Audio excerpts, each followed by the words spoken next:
Hey guys, and welcome back to my channel. Today I wanted to talk about some underrated products and some overrated products. Of course, this is just my opinion, and I would love to hear from you guys in the comments down below on some items that you think are under or overrated. So let's just dive into it and let's just do this. I'm going to start with the items that I think are a little bit overrated / overhyped, and then we'll move on to the more positive side of things. First up are the Guerlain meteorites. I don't necessarily think that these are a bad product. I just don't think that they're the be-all and all. So if you haven't seen them, they're like the little pearls. They've been around forever. It's really kind of a finishing powder, so I don't use these to set my makeup, but I would use it after all of the other face powders are done. It does help to add a little bit of luminousness. It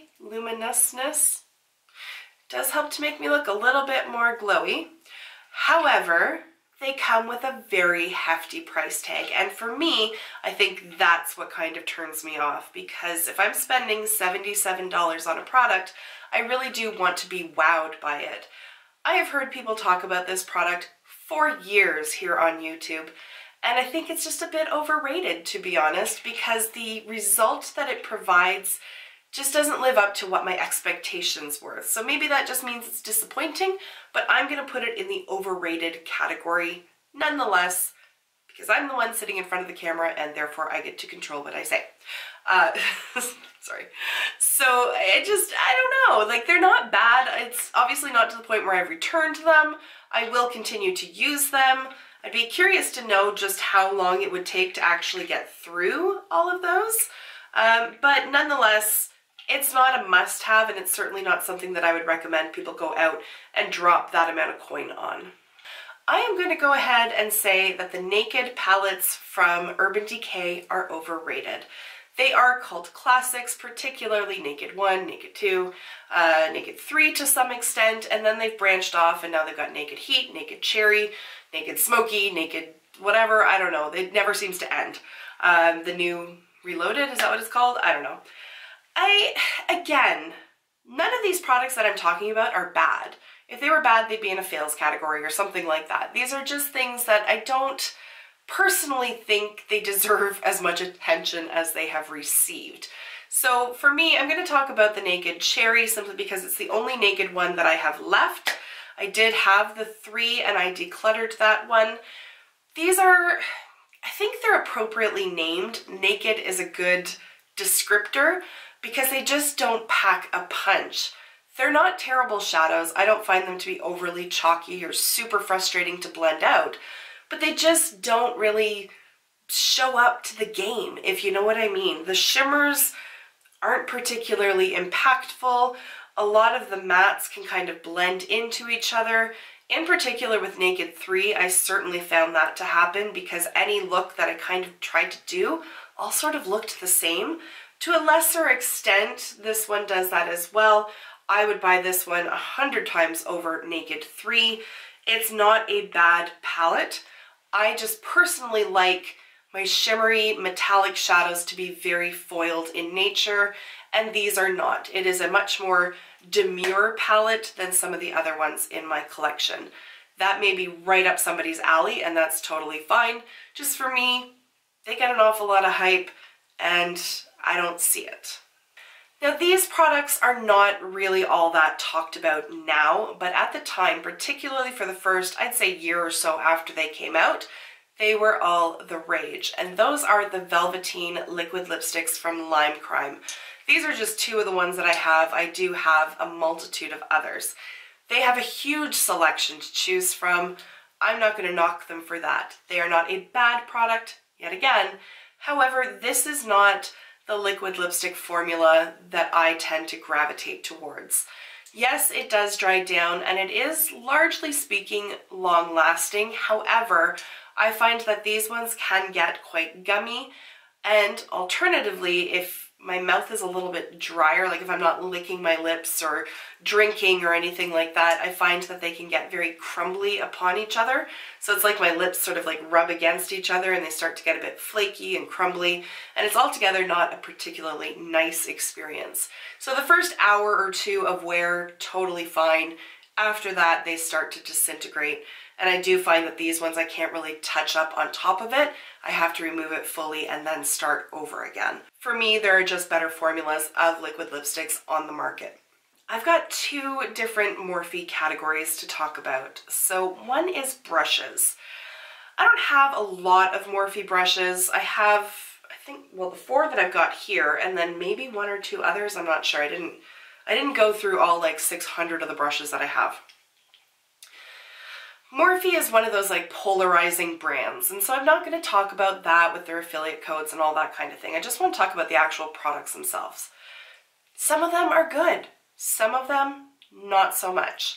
So I have one here. This is the MB23. I've had this one for ages and it is holding up strong. I don't have any splaying of bristles, nothing's falling apart.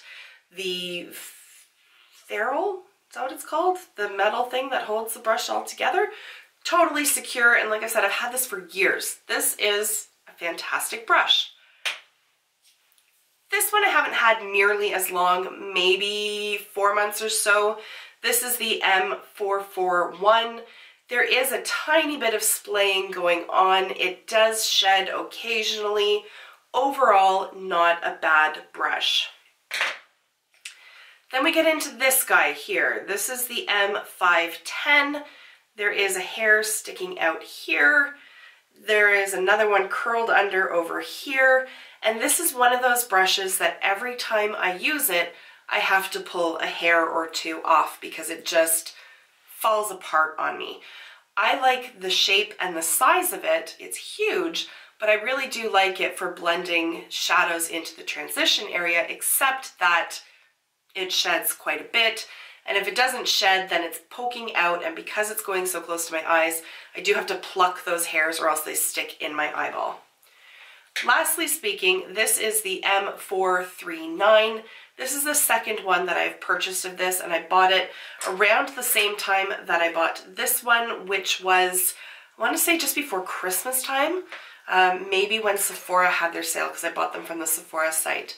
So the first one that I had of this lasted, I'd say, a good 2.5, maybe 3 years, but I think it was more in like the 2.5 range. And then it was just chunks of brush, like bristles coming out, just chunks. Not just like the odd one, like I have one sticking out here. It wasn't just one hair here and there. It was literally like they had just completely come unglued overnight. And so I had to replace it. This one, like I've said, I've had for maybe 6 months if I'm being generous. And it's already, don't know if you can hear that or not, but it's already come loose, and I have the feeling that eventually the handle's going to pop off and then I'm going to have to glue it back into place. So while I really do like the structure of this one for applying foundation, it's just not super durable. So all that to say, Morphe brushes, very hit or miss. I would suggest if you're looking to buy them, watch some reviews to figure out which ones have a bit more durability than others. Finally, the last product in this category, also from Morphe, are the Jaclyn Hill and Morphe Vault palettes. I only have 2. I didn't buy the entire collection. These are not bad eyeshadows. They are not. They are completely workable. I believe I got the second round of them. I don't know. I know there were problems when they very first came out. I bought these in September of 2018. My issue with these was that when Jaclyn herself was previewing them and doing all the swatches, they were hyped to the high heavens, and they just aren't that great. They're fine. They're totally workable. I do like that each palette has its own sort of identifiable color story. I really do appreciate that. However, these are not the be-all, end-all of eyeshadows. They are quite simply okay. So I think there was an awful lot of hype placed on them. I think she would have faced a lot less backlash if they hadn't been hyped quite so much before they launched. So there's that. Let's move over to the positive side of things. These are some products that I just don't hear an awful lot about when I'm searching around and watching YouTube videos. And I think they deserve a little bit more attention and credit. So in no particular order, first of all, I'm going to talk about the Clinique Easy Liner Liquid Liners. A subscriber of mine probably well over a year ago suggested these to me, and I don't know who it was. I can't remember what video that comment was on, but thank you if you're watching, because these are fantastic liners. I believe they're about $25, $26 on the Sephora website here in Canada. They are nice brush tip liners here. I find they have excellent longevity. They are very easy to apply, very smooth. I don't do one line, but I don't find that they get like stuck and tuggy as I'm applying them. So I'll just do like smaller lines just to cover the entire lash line. They don't pick up a ton of the eyeshadow underneath them, and I just really like these liners. Moving over to concealer, I have the Jouer Essential High Coverage Concealer. I have talked about this one a few times on my channel, and I freaking love it. It's got a nice big doe foot applicator. There it is. Really no strong scent to it.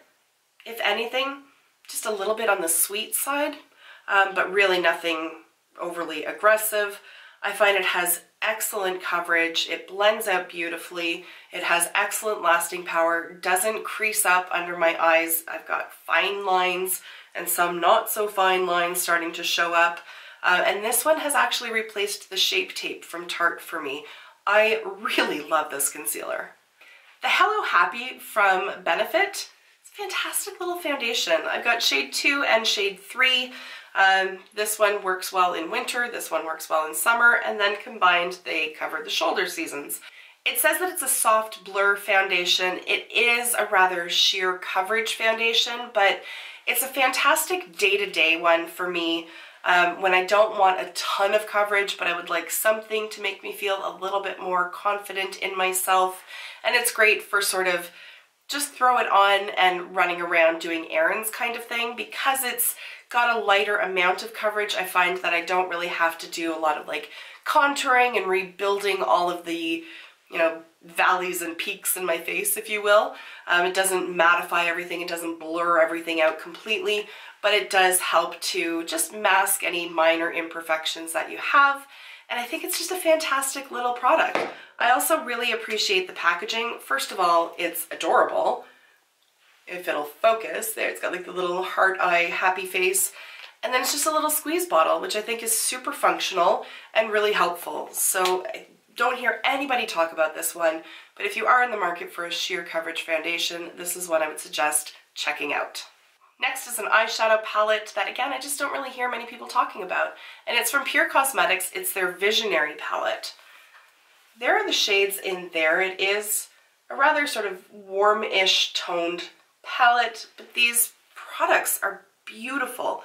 The foiled shadows are just a delight to work with, and the mattes are smooth and creamy. They blend out beautifully, and these metallic shadows last all day without fading or creasing.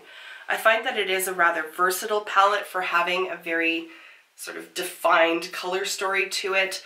There's a lot of different ways that you can go with it, and I also like that each individual pan can pop out. So if you don't like to have a lot of, you know, individual palettes roaming around, but you want to collect everything into a magnetic palette, you can do that easily with this one. Last but not least, I just want to shine a spotlight on an indie brand based out of Toronto, Canada, and that is Clionadh Cosmetics. I know that there has been some buzz around them, but not enough in my opinion. So I only have 9 of their shadows so far. I do intend to buy more, and they have some duochrome pigments coming out as well, like pressed pigments. Oh my goodness, they look incredible. So I definitely have my eye on those. Anyways, here are some of the singles that I have. I just randomly collected some of them, so they weren't really designed to make a complete palette or anything like that. That would just take altogether far too much organization on my part. There are some of the shades here, And they, like, the quality of these shadows just blows me away. Like those mattes, like especially that yellow. Look at the pigmentation on there. It's incredible. And then the foiled shadows are just so incredibly beautiful. They all blend gorgeously. Again, they have that lasting power on the eyes, so it doesn't look amazing in the morning and then, you know, by lunchtime you're like, where did my eyeshadow go? They are just incredible. And I very much look forward to buying more from that brand. I don't know what took me so long to jump on the bandwagon, but here I am now, and I kind of want to scream it from the rooftop, go and try Clionadh Cosmetics because they are incredible. Alright guys, that is going to wrap this video up. Again, I'd love to hear from you on some products that you think deserve more attention and some that you think have just had a little bit too much. So thank you so much for taking the time to watch, and I will see you in my next video. Until then, just be a decent human being. Bye for now. Oh my god. Or maybe I'll just stop while I'm ahead, because I can't form the words to come out of my mouth. Okay, I've been playing around with them. I don't necessarily... First up are the oh my god. Woman! My hand, don't overheat. Stupid camera, you're fine. Just tone it down a notch. Who knows? It's a wild and wonderful world we live in.